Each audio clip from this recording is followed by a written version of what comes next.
دو تین دن پہلے سوال آیا تھا کہ جی عیدگاہ کے پیروں کے حوالے سے آپ نے جو کہا تھا تو کیا انہوں نے توبہ کی؟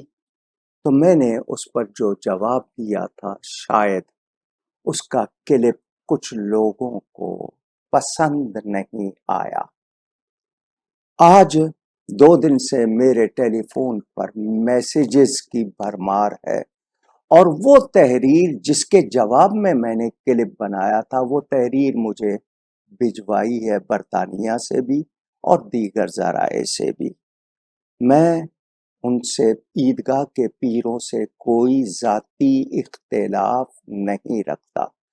جو آپ نے ان کا وہ جو کچھ مفتیان کرام کے دستخط کے ساتھ جو آپ نے وضاحت نامہ بھیجا ہے اسی کے بارے میں تو میں نے کلپ بنایا تھا۔ یہی تو کہا تھا کہ یہ ادھورا ہے، نامکمل ہے، اور معاف کیجیے گا اس میں کچھ باتیں جھوٹ بھی ہیں۔ وہ جس کانفرنس میں گئے تھے وہ بین المذاہب مکالمہ نہیں تھا، بلکہ وہ مذہبی آزادی کے لیے بلایا گیا اجلاس تھا، اور جس نے بلایا تھا وہ بھی غیر مسلم تھا۔ اور اس کے لیے یہ کہنا کہ جی لارڈ طارق کے حوالے سے یہ بے خبر تھے، یہ بات مانی نہیں جا سکتی، کیونکہ کتنا پرانا تعلق، وہ لارڈ طارق، اس کے حوالے سے کتنی باتیں۔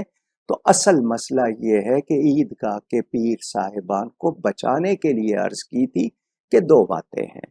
یا تو آپ یہ کہیں کہ لارڈ طارق اور لارڈ سنگھ کے درمیان جو بات منظر عام پر سرکاری ویب سائٹ پر برطانیہ کی آئی ہے، آپ اس کو کہیں کہ اس نے جھوٹ بولا ہے، ہماری شہرت کو داغدار کیا ہے۔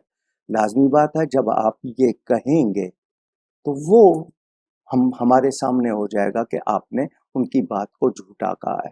اب اس کے بعد لارڈ طارق صاحب کے پاس اگر کوئی ثبوت ہوں گے ان کے تو وہ منظر عام پہ لے آئیں گے، بات اور زیادہ کھل جائے گی۔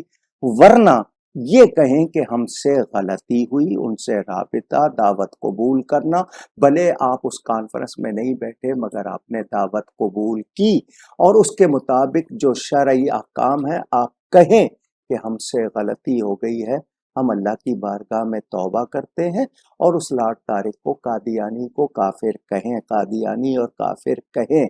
اگر آپ کے نزدیک ایمان کی اہمیت ہے تو پھر آپ جھجکتے کیوں ہیں؟ وہ جو ایک آپ نے کچھ علماء کے ساتھ بیٹھ کے تحریر بنا لی ہے وہ تو آپ کی تیار کی ہوئی ہے، اس میں اس بات کا جواب نہیں ہے جو میرا مطالبہ ہے، اور یہ میرا مطالبہ ذاتی نہیں ہے، یہ شرعی تقاضا ہے اور آپ کو بچانے کے لیے ہے۔ مجھے لاکھ گالیاں دے لیجئے لیکن میری بات پر توجہ دیجئے کہ میں اپنے لیے نہیں کہہ رہا، مجھے آپ سے کوئی دشمنی نہیں ہے، لیکن آپ قادیانیوں کے لیے بیان نہیں دے رہے، حق بات کہنا نہیں چاہ رہے، غلطی پہ توبہ نہیں کرنا چاہ رہے، تو پھر اس بات کو مجھے وضاحت نامے نہ بھیجیے۔ الحمدللہ جو بھی وہ وضاحت نامہ پڑھے گا اور جو حقائق ہیں ان کو دیکھ کے اندازہ کر لے گا کہ کیا ہو رہا ہے۔ تو قادیانیوں کے لیے تو آپ کے پاس رعایت ہے، ایمان کی کوئی اہمیت نہیں۔ تو میں نے یہ بات اس لیے کی ہے کہ مجھے نہ بھیجیے یہ، میں اس تحریر کو دیکھ کے، اور میں نے جو دوسرا کلپ بنایا تھا اس میں یہی کہا تھا کہ فلاں تاریخ کی لکھی ہوئی ایک تحریر جو جاری کی گئی 3 ہفتے بعد، اسی کے مطابق کلپ بنایا تھا، اس کو سمجھیے، اس پہ غور کیجئے۔